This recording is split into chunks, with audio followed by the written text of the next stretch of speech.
नमस्कार दोस्तों, मैं आपका दोस्त राजेश माने और आप देख रहे हैं बात बुरहानपुर के 24/7। जिस तरह से लोकसभा चुनाव चल रहा है, यहाँ पर कहीं ना कहीं हमारे बुरहानपुर शहर के जो प्रत्याशी अरुण यादव जी है, ये वो 24 तारीख को नामांकन भरेंगे। उसके पहले हमारे जिले के पूर्व विधायक और प्रदेश उपाध्यक्ष हामिद काजी सिंह जैसे हम मुलाकात करते हैं और उनसे जानना चाहेंगे कि अभी दिग्विजय सिंह के नाम पर नामांकन भरा है, अभी कांतिलाल भूरिया जी के नामांकन के लिए भी जा रहा है। वो किस प्रकार की स्थिति मध्य प्रदेश में देखने को मिल रही है, जिस तरह से प्रज्ञा ठाकुर जिस तरह के बयान दे रही है अभी, और एक बयान उन्होंने दिया है कि बाबरी मस्जिद तो तोड़ी गई, यहाँ पर राम मंदिर के मुद्दे को लेकर फिर कहीं ना कहीं भोपाल में किसी प्रकार की बातें चल रही। तो काजी साहब से आज हम पूछना चाहेंगे कि सर बताएं, इस बार क्या लोकसभा चुनाव की क्या भूमिका लग रही है? आप प्रदेश लेवल के दौरे पर है, जहां प्रभारी भी आपको बनाया गया है, आपको क्या लगता है कितनी सीटें आएगी? और प्रज्ञा ठाकुर जिस प्रकार के बयानबाजी कर रही है, उसको लेकर आप क्या देखते हैं?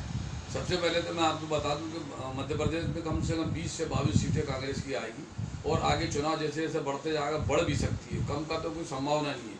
और प्रज्ञा ठाकुर के बारे में जो बोल रहे हैं आप, जो प्रज्ञा ठाकुर ने जो बयान दिया है वो देश के हित में नहीं है। एक जो हमारे सैनिक शहीद हुए हैं, उनकी शहीदी पे उन्होंने प्रश्न चिन्ह लगाया है। देश के जवान लड़ाई में जितने शहीद होते हैं उस पर यदि कोई राजनीतिक लीडर, अब तो राजनीतिक हो गई है क्योंकि बीजेपी पे उनको टिकट दे दिया है, जबकि भोपाल से बीजेपी से कोई लड़ने वाला तैयार ही नहीं था। ये तो एक डमी कैंडिडेट दिया है बीजेपी ने, उससे अच्छा बीजेपी वॉकआउट कर देती जब तुम्हारे पास कैंडिडेट नहीं तो। और ऐसा कैंडिडेट दिया है जो मतलब देश को तोड़ना चाहता है, गलत भावनाएं दे रहा है, गलत भाषण दे रहा है। यानी देश के अंदर वो क्या चाहती है प्रज्ञा ठाकुर के, देश को छिन्न भिन्न करना चाहती है, गलत सलत बयान देना चाहती है। हमारे शहीदों के प्रति ने जो बयान दिया है पूरा भोपाल में, अभी भोपाल में था, दिग्विजय सिंह के नामांकन के लिए गया था, वहाँ का जनमानस ये कह रहा है कि प्रज्ञा ठाकुर ने जो बयान दिया है उससे पूरा भोपाल आहत है। भोपाल वालों को बहुत दुख हुआ है, सभी समाज के लोगों को दुख हुआ है कि देश की जो रक्षा करने वाले उनके लिए आप ऐसा करते हो। और जिसकी सरकार में 2 बार FIR दर्ज हुई, शिवराज सिंह की सरकार थी, जब बीजेपी की सरकार में उसके खिलाफ FIR दर्ज तो क्यों हुई? मतलब वो ऐसे कर्म करती थी प्रज्ञा ठाकुर जिसकी वजह से उसके खिलाफ FIR दर्ज हुई। और अब ये कहना चाहती है कि मैं पैरल पे हूँ, तो तुम बीमारी के हिसाब से तुम पैरल पे आइए, चुनाव लड़ने को तैयार हो गई है। तो बीजेपी बात को उम्मीदवार नहीं है, ऐसे जो कैंडिडेट को उतारते हैं जो देश को बांटना चाहते हैं। छत्तीसगढ़ के अभी मुख्यमंत्री बघेल जी ने भी एक आरोप लगाया उन पर, प्रज्ञा सिंह ठाकुर पर, कि यहाँ पर कहीं चाकूबाजी भी वहाँ पर प्रदेश में हुई थी। उसको भी लेकर उन्होंने बात रखी है कि इनकी जो मामला है वो हमेशा क्राइम की ओर गया हुआ है। तो ऐसे प्रत्याशी को जो भोपाल से खड़ा किया गया, तो कहीं ना कहीं हिंदुत्व की लहर को लेकर काम होगा, इस तरह से देखा जाए। देखो, दिग्विजय सिंह से बड़ा हिंदू तो कोई है नहीं, जिसने नर्मदा की परिक्रमा करी है, 3,500 किलोमीटर की परिक्रमा करी है, और जितने साधु संतों को और जितने देवी देवता को वो मानते हैं दिग्विजय सिंह, मैं समझता आज तक मैंने किसी भी जन नेता को देखा नहीं है 1 घंटे तक वो पूजा करते। तो प्रज्ञा साध्वी जो है वो साध्वी नाम की है, वो दिग्विजय सिंह से बड़ी हिंदू तो हो नहीं सकती है। और उन्होंने जो बघेल साहब ने, जो छत्तीसगढ़ के मुख्यमंत्री ने जो बयान दिया है, उनके बयान में सत्यता है। इसलिए सत्यता है कि साध्वी के ऐसे बयान नहीं होते हैं कि जो देश के लिए जान दे, जो हमारे सैनिक हो उसके प्रति वो ऐसा बयान दे कि मैंने उसके लिए शराब दिया था और वो मर जाए, और इस टाइप के वो बयान दे अगर कोई साधु संत, तो ये बात एक अच्छे साधु संत की भाषा नहीं थी। ये जो है क्रिमिनल लोगों की भाषा है, जिस तरह से उन्होंने दिया। हो सकता है कि बघेल जी की बात सत्य हो या किसी को उन्हें चाकू मारा। पूरे प्रदेश में भी 5 वर्ष पहले नरेंद्र मोदी की सरकार रही, कहीं ना कहीं नरेंद्र मोदी का चेहरा लेकर लोग वोट मांग रहे हैं, लेकिन विकास की बातों को कहीं ना कहीं भूलते जा रहे हैं। जिस प्रकार से पूरे प्रदेश में आप देख रहे हैं कि बेरोजगारी का मुद्दा है, पानी का मुद्दा है, कई ऐसे मुद्दों को भुला के कहीं ना कहीं हिंदुत्व की बात और अलग अलग मुद्दों पर बात हो रही है। कहीं ना कहीं नरेंद्र मोदी के नाम पर पूरे मत मांग रहे हैं, इसको लेकर आप क्या देखते हैं? देखिए, 283 सीटें जो लोगों ने हिंदुत्व के नाम पे उसको वोट दे दिया था, वो अपने खरे नहीं उतरे।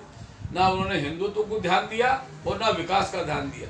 आज की तारीख में नरेंद्र मोदी 0 हो गए हैं, लेकिन वो अपने आप को हीरो समझे, क्योंकि वो झूठ बोलते हैं, इतना जोर से बोलते हैं कि जनता के बीच में चला जाता है। लाखों रुपए के लोगों से करोड़ों अरबों रुपए के खाते खुलवाए, एक भी खाते में किसी के पैसा नहीं आया। देश की जनता के लिए, गरीबों के लिए, बेरोजगारों के लिए, किसानों के लिए कुछ नहीं किया उन्होंने। 3 लाख करोड़ का कर्जा इन्होंने उद्योगपतियों का माफ कर दिया।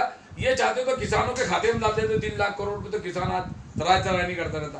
पूरे देश में पानी की कमी है, लोग पीने के पानी के लिए तराई तराई कर रहे हैं, किसान अपने लिए कर, डैम बनाते जगह जगह, लोग चारों तरफ पानी जाता।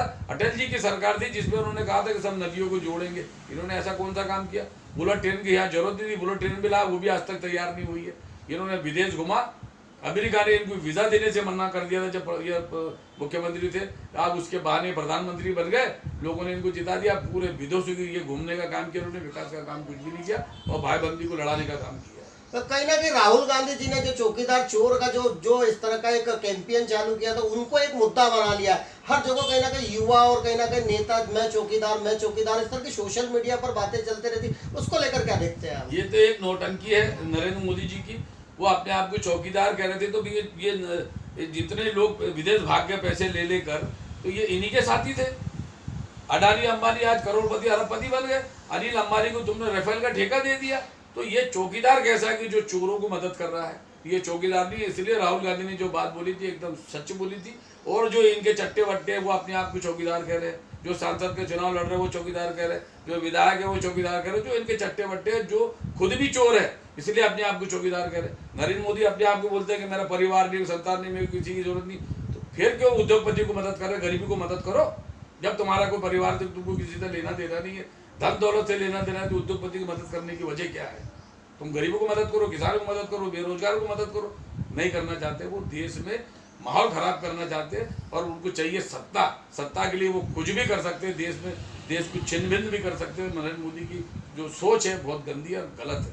आप बुरहानपुर जिले के यहाँ पर विधायक भी रह चुके हैं। यहाँ पर जिस प्रकार से अवैध रेत खनन की गई, पूरे माँ ताप्ती का सीना छन्नी कर दिया, अभी भी अवैध रेत खनन पर प्रतिबंध नहीं लग रहा है। इनमें यहाँ पर देखा विधायक भी, सांसद इनका, महापौर इनका, जिला पंचायत इनकी, इस तरह से इन्होंने पूरी नदी को अवैध उत्खनन कर दिया। लेकिन कांग्रेस भी किसी प्रकार का आरोप या बड़ा आंदोलन नहीं कर सकी इस नदियों को बचाने के लिए। इसमें क्या देखते हैं? कांग्रेस पूरा आरोप लगा दी, कांग्रेस ने पूरा जाके रोक लगाया है। कांग्रेस चाहती है कि ताप्ती का खनन नहीं हो। ताप्ती भी ये माँ मानते हैं।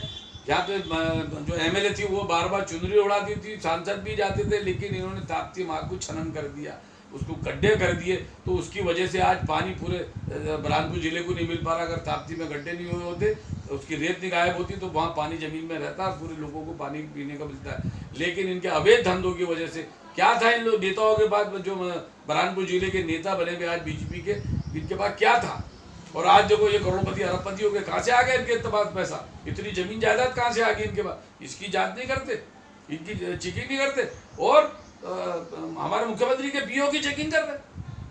जबकि मुख्यमंत्री का तो इतना बड़ा साम्राज्य कि उन्होंने अपने घोषणा पत्र में लिखा है। इनके पास क्या था? ये इनके अपने घोषणा पत्र देखे और उनकी जमीन जायदाद देखे, सांसद हो के चाहे एमएलए हो। ये इतने भ्रष्ट लोग हैं कि उन्होंने 5 साल के और पिछले 15 साल के शिवराज के चौहान के ये कार्यकाल में, बीजेपी के कार्यकाल में ये अरबपति हो गए। कांग्रेसी ने कभी जितना मतलब जन सेवा में लगा, ये इन्होंने खुद की सेवा करी, अपने कार्यकर्ताओं की सेवा करी।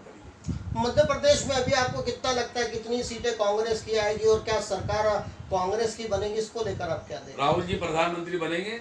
मध्य प्रदेश में 20-22 से कम सीटें नहीं आएगी। और हो सकता है कि धीरे धीरे इनके जो कार्यकलाप है, जो इनके उम्मीदवार जो जिस तरह की भाषा वापर रहे हैं, जैसे साध्वी प्रज्ञा ने भाषा वापरी, ऐसे और भी लोग वापर रहे हैं इनकी भाषा यूपी में, बिहार में। तो इनकी भाषाओं के कारण इनके मन की बात निकलती कि ये कितने गंदे हैं, गंदी भाषा का प्रयोग करते हैं। जो हमारे प्रहरी, जो हमारे चौकीदार है, जो हमारे आईएएस अफसर और जो ये तुम्हारे मिलिट्री होती है, हमारे देश की चौकीदारी करती है, देश की सेवा करती है, देश की रक्षा करती है, ये उनके खिलाफ बद्दुआ देते, उनको आतंकवादी बोलते, उनके खिलाफ गलत बयान देते। तो ऐसे लोगों को जनता निपटाएगी। और ये चुनाव में नरेंद्र मोदी साफ होना है, बीजेपी साफ होना है, राहुल जी प्रधानमंत्री बनेंगे, 100% बनेंगे राहुल गांधी प्रधानमंत्री। और अरुण यादव भी हमारे खंडवा लोकसभा क्षेत्र से चुनाव जीतेंगे, कांतिलाल भूरिया जीतेंगे, जितने भी हमारे लोग हैं, दिग्विजय सिंह जीतेंगे। दिग्विजय सिंह के सामने तो प्रज्ञा जो है ये डमी कैंडिडेट है, इनके पास उम्मीदवार ही नहीं था। तो अब ये अपने आप में खड़ी होगी कि मैं हिंदुत्व के काम चलाऊंगी और पूरे मध्य प्रदेश में हिंदुत्व करूंगी, हिंदुत्व करेगी। हिंदू मुसलमान जागरूक है, वो इनकी हिंदुत्व की भावना पे नहीं जाने वाले, ना मुसलमान जाने ना हिंदू जाने वाले। सब समझ चुके हैं कि बीजेपी लड़ा के राज करना चाहती है।